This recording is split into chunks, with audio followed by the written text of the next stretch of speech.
Paano kapag yung taong gusto mong ipanalo, hinayaan kang matalo? Teka, paano nga ba?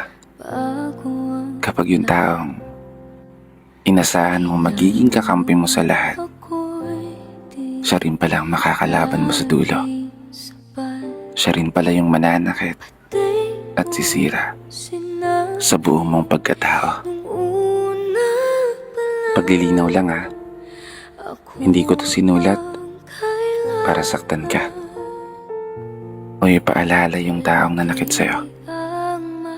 Sinulat ko to baka sakali lang na mapagaan ko yung nararamdaman mo. Kasi hindi biro ang maiwan, hindi biro ang ipagpalit sa iba, hindi biro ang umasa sa mga pangako na habang buhay magkasama kayong dalawa. Kasi paano nga ba kapag yung taong minamahal mo ay hindi ka na kayang mahalin pabalik? Paano nga ba kapag tuluyan ng nanlamig yung dating mainit at matatamis na halik? At mas masakit pa doon, yung bigla ka na lang ipagpalit. Paano ka nga ba makakabangon muli? Paano nga ba paihilumin yung sugat kung sa tuwing ipinipikit ang mga mata ay palaging imahe mo pa rin ang siyang bumabalik? Oo, naiintindihan kita sa punto na mahirap naman talaga kalimutan agad yung taong minahal mo ng sobra.